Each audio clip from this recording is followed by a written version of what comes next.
Ladies and gentlemen, boys and girls, and children of all ages, from Eric Lima Shenanigans of 1977.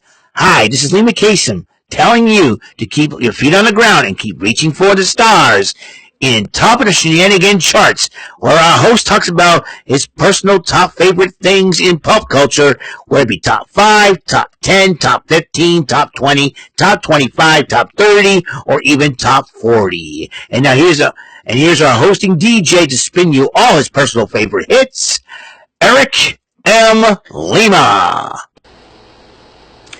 Thank you very much, Mr. Announcer. Well, hello there, everyone. Welcome to yet another episode of Eric Lima Shenanigans of 1977, episode number 2453 of the show. This is the 26th edition of Top of the Shenanigan charts. I know Bofus is on right now, and I know mostly everybody will be watching Bofus. Keep supporting them out. However, this is a taped video. I'm not doing anything live or anything like that, so don't worry about it. So I want to tell the people what's up and everything else. And the reason why I talk Shenanigan charts is this: it's been reported that the Corporation for Public Broadcasting, CBS, has their funds cut. And unfortunately, a lot of the shows that we've grown up watching on these public stations are going to be gone.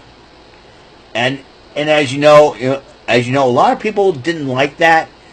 And I feel very sad because when I was a kid back in the day, watching most of these shows on Channel 2, WGBH in Boston, most of our local stations are connected with Boston. We're in Massachusetts, has a Massachusetts connection. Now, there were 4 shows. There were the holy trinity of 3 shows. 3 PBS shows are like the holy trinity of my childhood: Sesame Street, Mr. Rogers' Neighborhood, and The Electric Company. I believe, and they all pop. I think Mr. Rogers' Neighborhood came first. All 3 of the shows. I think Electric Company came last. I believe Sesame Street came first.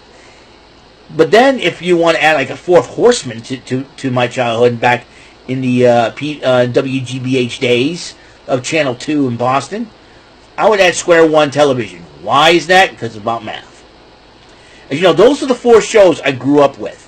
But now, our childhood is leaving us as a result of this decision made. So, what I decided to do now, I grew up with Sesame Street, Sesame Street has more segments that are very popular nowadays for us old folks than it was. Now, I can name one segment from each of the other 3 shows that are my favorites. Obviously, the one segment that I liked from Mr. Rogers, obviously the Neighborhood of Make Believe, because it's a lot of fun. You got you got the addition of puppets and the adults, and I thought it was really cool. And I think my favorite character on that, my favorite puppet, is definitely King Friday the 13th. Believe it or not. He's always regal, always regal, and always, that's what a king should be, So there's that. On the Electric Company, he's always the timed word, especially from the last couple of seasons, seasons 5 and 6, where a character or a cast member has either 3 or 5 seconds to read the next word they see. Can you read it before they do? And they get it. An alarm goes off with a charge horn, sirens going off, and all that good stuff, which I thought was fun. I thought that was really cool. And then if they get it wrong, a baby cries and the audience moans. Oh, they say, we missed a word, something like that. So you got that. And on Square One TV, Math Man.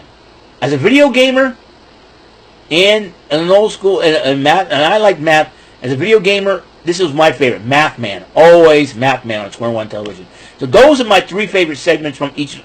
Those are my favorite segments from each of the shows. My favorite segment on Mr. Rogers was the Neighborhood of Make Believe, the timed word for the seasons 5 and 6 on the Electric Company, and Math Man from Square One Television. So Sesame Street, though, is a little different because they have a lot of segments on that show, and it's unbelievable. Different segments on the show, and it's hard to pick one. It's hard to pick one. Like for Electric Company, Mr. Rogers' Neighborhood, Electric Company, and Square One, I can easily pick one, you know. But when it came to Sesame Street, there was many ones. All right, so I got my top 20 favorite Sesame Street segments. Now I did not number them. This is a very difficult one. If you want to know what segments I'm talking about, ask me for the link of each of those segments. I would be more than happy to respond to you. So if you respond, I didn't see this segment, can you send me a link? Boom, no problem. I'll definitely find the link and I'll give it to you. I should have made a playlist of favorite Sesame Street segments. That way you guys can easily have access to it, no problem. That's what I should do. That's what I should do. So I'm going to do that. I should do that. So bear with me here, folks. It's a long one. It's a long one. I figured with Sesame Street, I figured this is the reason why I'm doing this is to honor the shows that made our childhoods when we were kids growing up. And the PBS shows, like I said, the holy trinity of PBS shows that I grew up in my childhood. Sesame Street, Mr. Rogers' Neighborhood, Electric Company. If I add a fourth horseman to that, it would be Square One Television.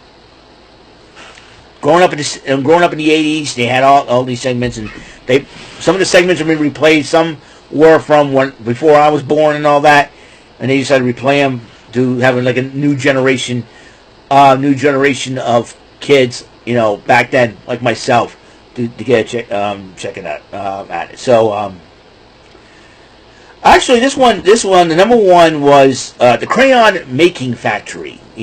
Started out with two little girls in their coloring, and then one little girl held up an orange crayon, and probably had that look like, I wonder how crayons are made. And then they had a little number, they had a little special number where like there was a crayon factory. It was so fascinating to see. When I first saw it, I thought it was really cool. I thought, oh, that's how they made crayons. So I thought that was the coolest thing in the universe, man, to see that. And just it's just, I thought it was a cool, and so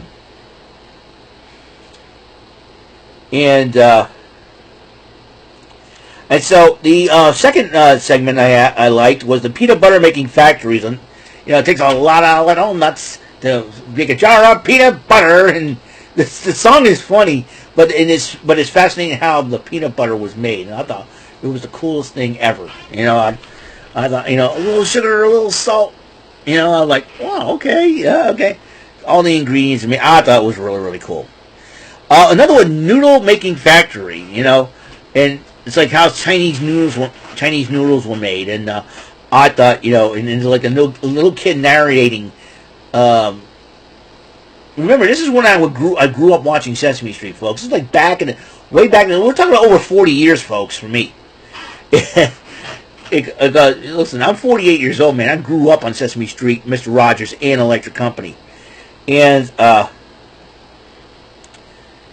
the noodles and how they made this is the way they eat them, and they love Chinese noodles. I thought that was really cool. Red Ball 1, 2, 3. Now, it's like one of those marble, like a red ball marble runs, and do all the obstacles. And it's 1, 2, 3, and all that, and then it ends up bouncing towards the end. It bounces into a kind of grinder that transforms into cherries, and then had like 3 ice cream sundaes, and one little girl picks up the cherry and eats it. And so I thought the fun part was the whole ball thing going down. I thought it was great.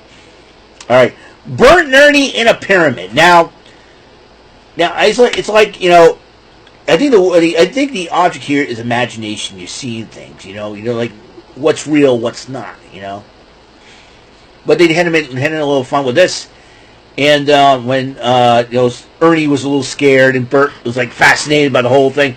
Hey, Spooky Dark Tony, you want to come? Now I'll hang out here, and he was hanging out with a couple of statues that looked like Bert and Ernie. So, and then all of a sudden, the statue looks like Ernie taps him, and then he goes, did you tap me? Yeah, Bert. And then Bert's like, huh? You okay? Don't bother me. I gotta go do the thing, right? And then all of a sudden, I think the statue annoyed him again. You didn't say anything to the statue. Sure I did. Oh, Bert, the statue, talk to me, Bert. Zach talking to you. Yeah, talk to me. Go, Zach, I talking. And why don't you sing a song to make you feel better?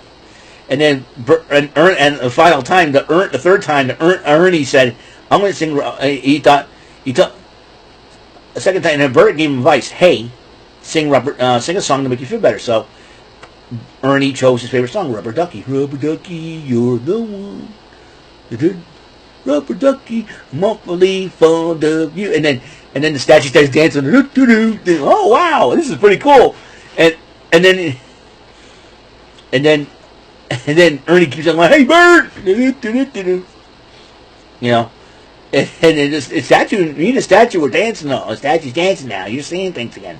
Why don't we go home early, Ernie and Lena? Okay. Bye bye statue. And Bert decided to humor Ernie. Go bye bye statue. And the statue looks at Ernie. Bye bye, Ernie. And I was like, Ernie was right, huh? Ernie was right. Before you know it. Yeah, Bert and Ernie. I thought that was a fairly fun one. All right. Now, the next one on my list, ABC Disco with Grover. Now, I like the song because it had the tone was really cool. It's like it sounds like a 70s, early 80s type vibe with the song. You know, down, down, down, down, down, down, down, down, down, down, down, down. I thought the music was cool, and then Grover comes in like he's John Travolta. In fact, I think in other countries, this segment was made with a different version of the song, a little different, and it says Grover Travolta. And so, one of the female monsters asked Grover to dance with him, and he goes, perhaps later. And he's like, you ready for the King Girls? And then they started doing the ABCs. I thought that was really cool. They had the Muppet Disco Ballroom for everybody to jam in. I thought that was pretty cool. So,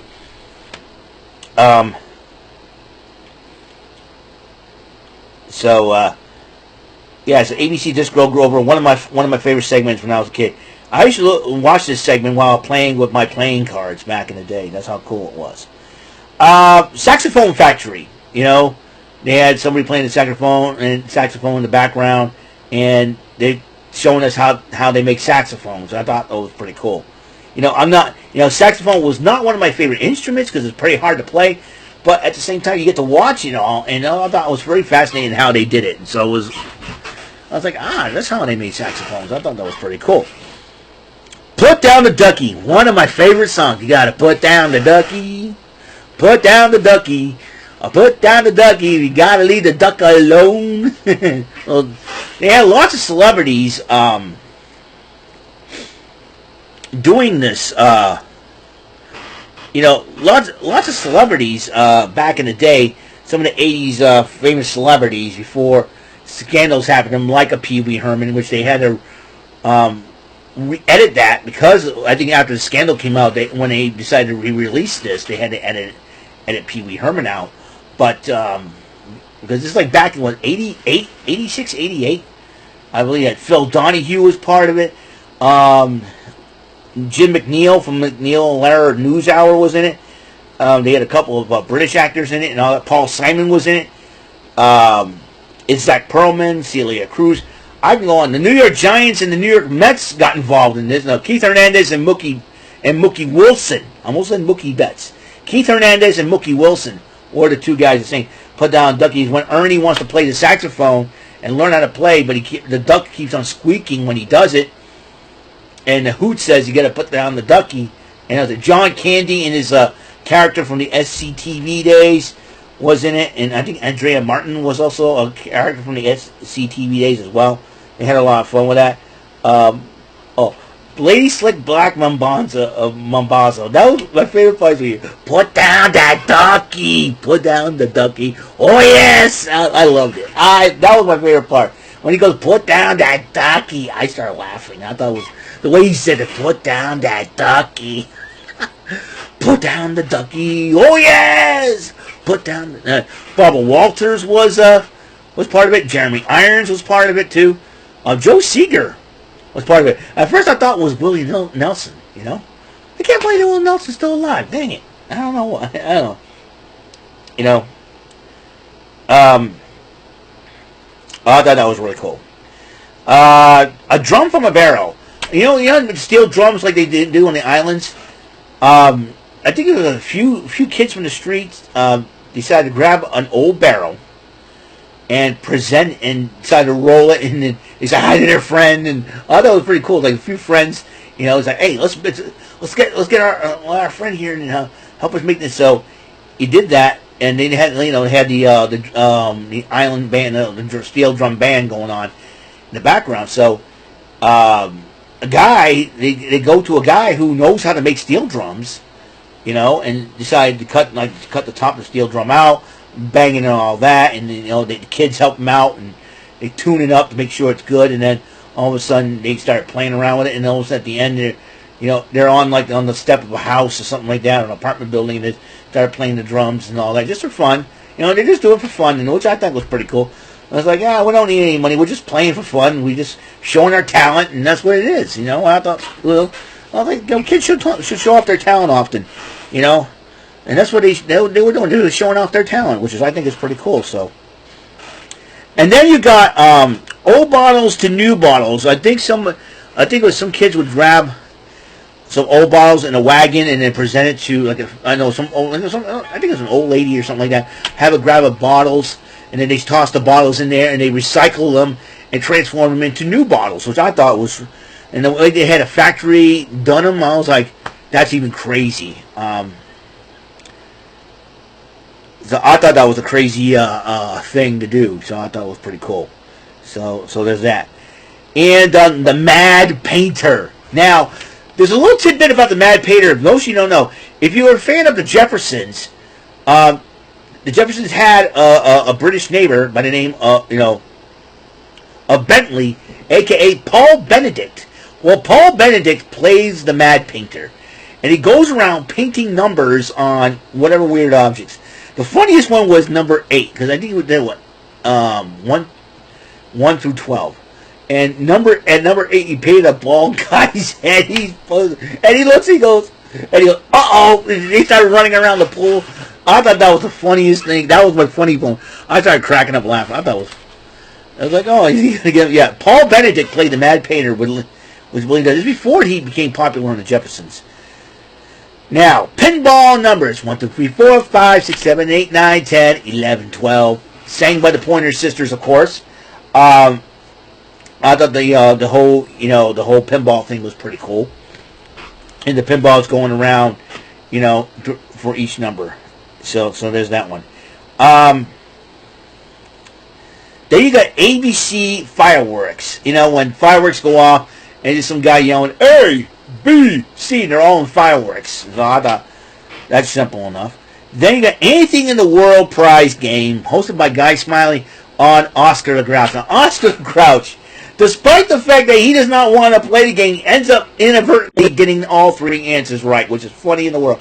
I think the one part I like is when that electric company 5-second or 3-second wind alarm goes off from the final 2 seasons. When Oscar answered the last question correctly, he said, "Anyone get lost? Get out of here! I don't want to see them." It was great. And Guy Smiley didn't care. Hey, he won. He wants to get all. Well, the show's over. It was funny. So I like that one.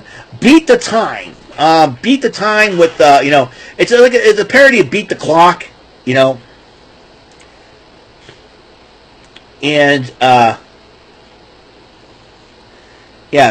Beat the Time with Guy Smiley. There's one, Grover did one with, anything that contains 3 things that contain milk. Then the clock's different because the clock had 60, 45, 30, and 15. Now, the Cookie Monster one that they did, anything that rhymes with 3 things that rhyme with the word rain, and they had nothing but 0 on the clock. And then you got the Count bringing 2 things that fall from the sky, and the Count just counts to 20 seconds in the thunder and lightning. That's all. That always happens. What was that? Thunder and lightning. That's all.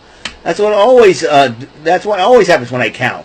Thunder and lightning. That's 2 things from the sky. You win. So and I want another 20 seconds so I can do it again. So like, loves counting, that's for sure. And the Elmo one, he had to wait 30 seconds to find 3 things that start with the word snuh, which I thought was pretty smart. You know, Elmo was pretty smart bringing the nuts in. Oh, that was not a snack. I know it's a snack, and a snack, you're right. And then, you know, and then he grabs, and then Elmo grabs Tilly's sneaker, which I thought was pretty funny. Then, in the end, Mr. Snuffleupagus gives him the win, and I thought it was pretty crazy. So, and so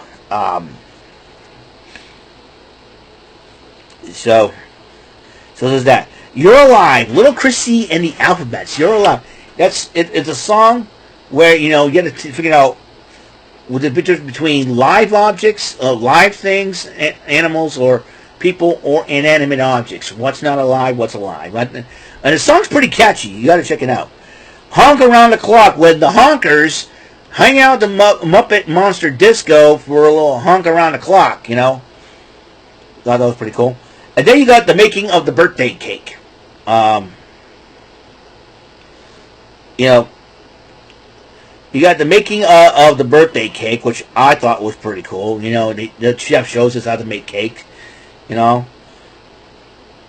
And then fruit salad, with all the kids, you know, this one kid buys, you know, helps with the groceries and decided, well, I'm going to make, and buys all the fruits, like, okay, I'm going to make a fruit salad. And he comes up making fruit salad. And then when he decided to go dig in, all the other kids from his neighborhood, from all his friends, came in and dig in and was like, what the heck? And then one of his friends gave him a cherry, and he eats it, and he goes, okay, that's good. So those are my top 20 favorite Sesame Street segments. I'm going to give you some honorable mentions. One of the honorable mentions, I gotta remember them at the top of my head here. So bear with me here. I'm going to have to. Oh, Family Food is when I think Richard Dawson was hosting it. So he decided to do Family Feud. Richard Dawson, he must be a big fan of Sesame Street. He probably loves the kids. He figured, I want to do this. You know, they probably asked me and say, of course I will. And working with Muppets, and I thought, you know, Family Food, I thought was a pretty. It's like, you know, I thought it was really cool. Then the Remembering Game, which I thought was pretty interesting. You know, got Cookie Monster versus an Anything Muppet guy. You know, the Anything Muppet guy is playing for the Jets, and Cookie Monster was playing for the Cookies, and they end up winning each other's prizes. Like, oh, you know what? We'll switch them. You know, and I thought, you know, Salida. I thought, you know, I first looked at the Muppet who was singing this song. I figured it was he kind of looked like Alberto Del Rio. Imagine Alberto Del Rio came back to WWE. I remember you, you're a Salida guy. It's the Salida guy. Salida. And the funny part, he kept on singing the song, and his bandmates are like, that's it. We got to get you out of here, man. So I thought that was pretty funny. Oh, and the 1, 2, 3, 4. The Clumsy Baker 10 count. Now, the reason why I call this one, because all they do a number, you know, it's like how many, you know, they do like a number of the day or something like that. And at the end, the baker will have like some dessert, and they'll say, two birthday cakes, and he starts tumbling all over and makes a mess of himself, which is the funniest thing in the world. So I thought that was great. Oh, another segment, honorable mention segment, Sesame Street News, Hickory Dickory Dock. The funniest part of the thing was looking for the clock, and then also the cow comes in, he goes, oh, the cow, I gotta move on. And then the duck goes, okay, frog, show me where you go. I'm looking for the mouse, not duck. And he goes, well, what you want, a hickory dickory duck? I'm like, and then the horse came in the end and goes, out of my way, frog. Yeah, well, you know, the mouse couldn't make it, so they had to. I wish like somebody would come in with a little mouse and go, hey, you know, Kermit, I got a mouse here. I'm going to get the mouse to run up. Okay, well, run up the clock, mouse. Let's go. And instead, the horse ran through the clock, and then all of a sudden it starts all sorts of the alarms going off and all that crap. So, another one is the Yip Yip Martians with the radio, and like when they started, you know, changing this, now all of a sudden they had nothing on. It's like boop boop boop, hey, hey, oh, hey, oh, hey, oh, and all that. And I thought that was pretty funny. So those are my 5 honorable mentions of Sesame Street, man. Miss Sesame Street is going to be missed so hard. I heard they're going to be moving to Netflix. If that's the case, man, you know, I was like, bring some of the classics back, man. You know. But rest in peace, Bob McGrath and Emilio Delgado. Gotta give those two gentlemen their shout outs. And there was another one. There was another Sesame Street segment, as honorable mentions, when David, played by Northern Calloway, has to get ready for work and all that. And Emilio Delgado was narrating like a wrestling match or something like that. It was the funniest thing in the world. So I thought it was the funniest thing ever. I gotta find that one because I know that it's there somewhere. So there's that. So that is all the time that we have on this segment. The top 20 favorite Sesame Street segments, and to commemorate the fact that unfortunately the Corporation for Public Broadcasting's funds have been cut. Unfortunately, and that kind of like eliminates our childhood. I hope there's a website. I hope YouTube's allowed this, or they allowed they have their own, like, get classic episodes of Sesame Street back in the day, so I can remember those segments that I just mentioned on here, and just it's it is sad because that was part of my childhood when I was a kid growing up. So it is very sad. It's today's Sesame Street is not the Sesame Street I grew up with. You know what I mean? I grew up with, Mr. Hooper, Maria, Luis, Susan, Gordon, Olivia, Oscar the Grouch, Kermit the Frog, Bert and Ernie. I grew up with those characters. I grew up with those, And I will never forget the episode they did when Mr. Hooper actually passed away. Will Lee, who played actual Mr. Hooper, passed away, and Big Bird wanted to give him his, Big Bird was, gave everybody, and then don't forget Linda. I think Linda was the biggest difference on that show, because learning to communicate with the deaf and all that, and plus I learned how to speak Spanish a little bit when watching Sesame Street. To count to 20 in Spanish, and then you got entrada and salida, and you got the famous Near and Far by Grover. I mean, all that. You got, Telly Monster, not Tully, Telly Monster. Grew up with him. Elmo came in like the late 80s, I think, mid late 80s or something like that. So, because I know Hooch wasn't. Yeah, I grew up in Sesame Street from the late 70s, early 80s growing up. Seriously, I know this Sesame Street nowadays has not been the same, not the one I grew up on. It's. That's obviously it's for today's kids, but still, it's not the same Sesame Street I grew up on. So, yeah, it's really sad, huh? Really sad.